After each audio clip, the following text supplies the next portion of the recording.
Hi, Yes, welcome sir. to SBR Videos. I'm Peter Loshak. This is our daily pitching preview show that we do with Joe Duffy from OffshoreInsiders.com. Just a very consistent, reliable professional handicapper for almost 30 years. Joe Duffy, thanks for being back with us. Thank you for having me, Peter. Okay, Thursday, May 21st, the pitching matchups. Let's start with Clayton Kershaw, right? Kershaw against Bumgarner. Kershaw continues to be okay, but definitely not lights out. And I'm wondering if in this pitching matchup we maybe even rate Bumgarner a tick higher than Kershaw right now. What do you think? What'll be interesting here is we haven't seen a regular season total drop below 6, but we're getting lower and lower totals, and this total should probably be no higher than 6. And as you said, Kershaw coming off of that phenomenal year, slightly overvalued. Of course, there's not a team in Major League Baseball that wouldn't love to have him, but he's not quite the dominant pitcher that he was. And if anything, I would probably lean a little bit towards the over because you got such a low total here.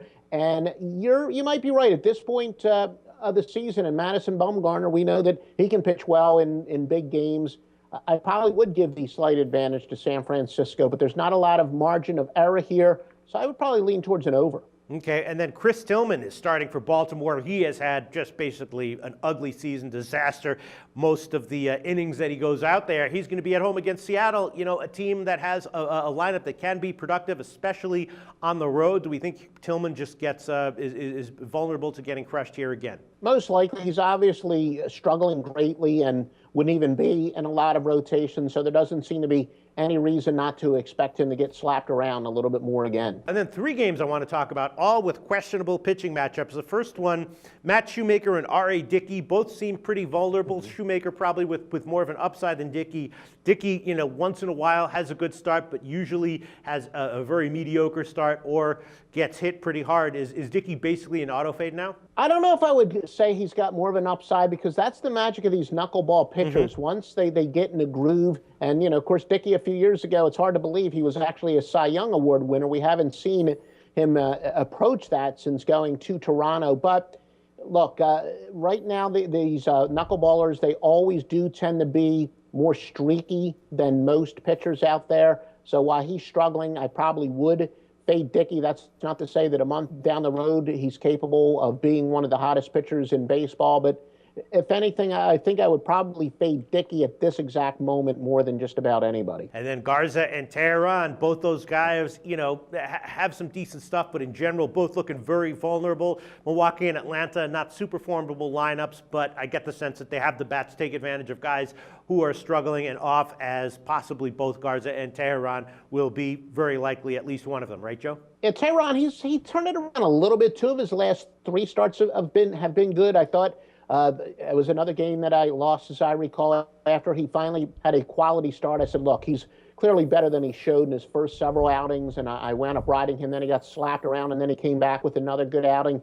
With the fact that he's slowly but surely turning it around, I do think that Tehran will probably be a pitcher you'll want to go with. So I don't think he would be an auto fade at this point.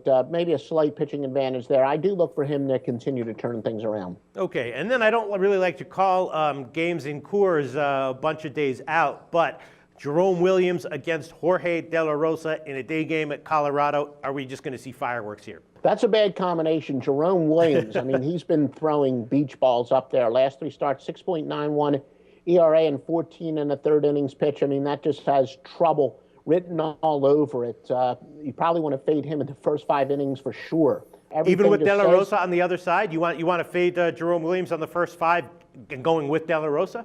Probably. Look, De La Rosa a little more experience of pitching in Coors Field, and Williams is about as bad as it gets. But it's not like it's a big pitching mismatch, as you said. No matter how high the total is, this game might be over the total by about the 6th inning, if not earlier. Yeah, that's what I'm thinking. I'm thinking this might be one of those situations where you have, like a 10.5, maybe even an 11 run total in Coors, and the best bet is to take the over and even sell a bunch of runs and take like 12.5 or 13 or something like that. All right, Joe Duffy, that's all I wanted to bring up from Thursday, May 21st. I think we've given some decent advice. Is there anything else that we missed that you'd like to discuss right now? I think, how about J.A. Happ for Seattle, the veteran pitcher who when he first came up with Philadelphia, he looked like he had some potential. And as I recall, I think he was part of the Halladay trade. And there were a lot of people wondering, look, did they give up a tremendous young pitcher? Then Happ for a while just looked like he was, a decent journeyman pitcher. But now he's back to looking like he was when he was that young stud pitcher for Philadelphia.